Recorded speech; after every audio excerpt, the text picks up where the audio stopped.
Assalamualaikum warahmatullahi wabarakatuh. Perkenalkan saya Dwi Yulia Yunidias. Di sini saya akan menampilkan video mengenai bagaimana cara melakukan analisis korelasi dan juga regresi menggunakan software Stata. Di sini yang akan dipraktikkan adalah software Stata 17.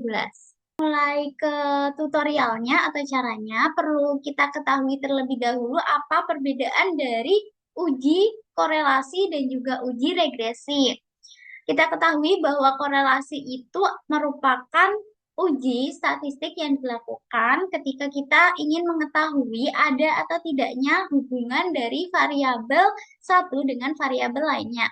Sedangkan untuk uji regresi itu dilakukan, uji statistik yang dilakukan untuk mengetahui seberapa berpengaruh variabel satu dengan variabel lainnya. Intinya kalau korelasi kita ingin mengetahui hubungan, sedangkan kalau uji regresi kita ingin mengetahui seberapa berpengaruh. Seperti itu. Mungkin langsung saja di sini kita akan lanjut ke soal. Jadi saya menyajikan sebuah studi kasus mengenai uji korelasi dan juga uji regresi yang dapat menyelesaikan permasalahan ini. Jadi, restoran Jaya Berkah merupakan sebuah restoran yang menawarkan makanan dengan harga terjangkau. Sebagai upaya meningkatkan kepuasan pelanggan, manajemen restoran ini ingin mengetahui apakah harga per orang dan juga waktu tunggu pelayanan berpengaruh terhadap kepuasan pelanggan. Dan sebagai bagian dari penelitian ini, data berikut diperoleh dari survei 10 pelanggan. Ini ada survei dari 10 pelanggan. Sini ada X1, X2, dan juga Y. Dan N-nya ada 10. X1-nya itu harga, X2 waktu tunggu, X1 dan X2 sebagai variabel independen, dan Y itu sebagai variabel dependen. Ini kepuasan pelanggan Y-nya. Nah, ini ditanyakan koefisien korelasinya, kemudian analisis regresi linear bergandanya, dan kesimpulan singkatnya. Langsung saja kita ke koefisien korelasi untuk menguji korelasi. Nah, untuk melakukan uji korelasi, ini kita pastinya masuk ke aplikasi Stata atau software Stata. Jadi teman-teman pastikan sudah mendownload software Statanya. Dan untuk Stata yang saya gunakan ini adalah Stata versi 17. Dan untuk di Stata sendiri ini ada dua tipe penggunaan, ada user friendly dan juga ada menggunakan comment. Kalau user friendly di sini ada secara manual, jadi di bagian statistik ini seperti di SPSS seperti itu. Kemudian untuk komen di sini kita tinggal mengetikkan saja apa yang kita mau di komen ini, nanti akan muncul. Dan saya prefer menggunakan komen ya teman-teman.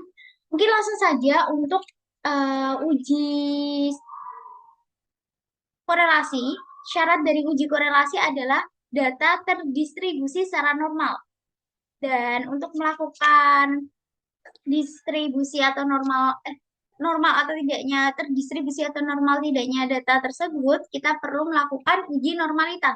Nah, uji normalitas ini dilakukan caranya adalah kita di bagian comment. Oh ya, di sini kita belum melakukan input data. Jadi untuk langkah pertama kali yang harus kita lakukan adalah melakukan input data. Caranya adalah kita klik bagian data, kemudian data editor, kita klik data editor. Oke, nanti tampilannya seperti ini. Kemudian di sini siapkan Excel-nya yang udah berisi data-data tadi. Jadi di sini kita copy semuanya. Kita copy semuanya terlebih dahulu. Lalu kita masukkan di data editor, Ctrl V. Kemudian untuk menamai ini kan ada var 1, var 2, var 3. Untuk mengubah nama ini kita lakukan klik 2 kali seperti ini. Kemudian di bagian properties kita ganti menjadi X1. Kemudian untuk var 2-nya juga sama. Untuk var 1 sekalian, ini ada var 1 tadi harga. Kemudian untuk var 2, variabel 2-nya kita ganti X2 dengan labelnya itu tadi waktu tunggu. Kemudian untuk var 3-nya ini Y atau variabel dependen dengan labelnya itu kepuasan pelanggan. Oke, jika udah, dan pastikan ini datanya numerik semua ya teman-teman. Kita bisa ngeblok dan klik kanan, lalu kita klik data. Oke, kalau udah abu-abu seperti ini semua, berarti dia sudah numerik. Setelah itu kita lanjut ke bagian komen tadi. Untuk melakukan uji normalitas, kita hanya perlu mengetik SK tes, kemudian spasi X1, spasi X2, spasi Y. Kemudian kita klik enter. Nah, ini udah muncul datanya seperti ini. Kita lihat di bagian proxy atau probabilitas. Ini adalah p-value. Apabila p-value-nya itu lebih dari 0,05, maka dapat dikatakan data tersebut terdistribusi secara normal atau lolos uji normalitas sehingga bisa dilakukan uji korelasi. Jadi untuk datanya ini kita ketahui bahwa semuanya itu lebih dari 0,05, baik X1, X2 maupun Y ini lebih dari 0,05 ya di sini. Jadi untuk data ini semuanya sudah lolos uji normalitas sehingga kita bisa melanjutkan ke tahap selanjutnya yaitu uji korelasi. Untuk uji korelasi, komennya kita bisa mengetikkan PW CORR, jadi R-nya 2, kemudian spasi X1, spasi X2, spasinya jangan lupa, kemudian spasi lagi Y, kemudian koma, kemudian kita klik spasi SIG, kemudian kita klik enter. Nah, jadi ini sudah muncul untuk uji korelasinya. Jadi untuk yang angka di atas ini itu adalah nilai percent correlation. Jadi di sini kita menggunakan percent correlation, di sini di atas ini, kemudian di bawahnya ini adalah p-value atau nilai signifikansinya. Lebih jelasnya saya jelaskan di Word. Nah, ini nilai korelasi, ini yang merah, yang biru ini p-value. Nah, untuk kita ketahui mengenai nilai korelasinya itu ada kriteria derajat hubungan. Jadi di sini kan kita ketahui bahwa untuk p-value dari X1 itu p-value X1 X2 itu kurang dari 0,05 sehingga dapat dikatakan bahwa eh, memiliki kedua variabel tersebut, X1 memiliki hubungan yang signifikan terhadap Y dan juga X2 memiliki hubungan yang signifikan terhadap Y. Dan untuk nilai korelasinya, untuk X1 itu negatif 0,8852. Nilainya negatif berarti dia memiliki arah hubungan yang tidak searah. Jadi ketika harganya naik atau X-nya X1-nya meningkat, maka Y-nya menurun atau tingkat kepuasan pelanggan itu menurun. Jadi untuk tanda positif maupun negatif di nilai korelasi ini menandakan arah hubungan negatif atau positif. Keduanya ini arah hubungannya negatif dan nilainya ini untuk kriteria derajat hubungan. Jadi untuk melihat kriteria derajat hubungan, tanda negatif ini tidak perlu diperhatikan karena ini hanya untuk melihat negatif atau positif arah hubungannya, untuk melihat arah hubungan saja. Sedangkan kalau derajat hubungan ini kita lihat dari angkanya saja bahwa dari X1 X2 ini masuk di kriteria 0,76 sampai 1 yang artinya dia itu derajat hubungannya itu sangat kuat. Jadi variabel X1 itu memiliki tingkat keeratan hubungan yang sangat kuat. Variabel X2 memiliki tingkat keeratan hubungan yang sangat kuat pula terhadap variabel Y. Oke, kemudian kita udah mengetahui bahwa variabel tersebut itu memiliki hubungan. Selanjutnya kita ingin mengetahui ada atau tidaknya pengaruh sih dari variabel satu ke variabel lainnya. Lanjut, kita masuk ke stata lagi. Kita masuk ke stata bagian komen. Kita masukkan untuk uji regresi linier berganda. Jadi kan di sini kita variabelnya ada 2 ya. Jadi kita menggunakan regresi linier berganda seperti itu.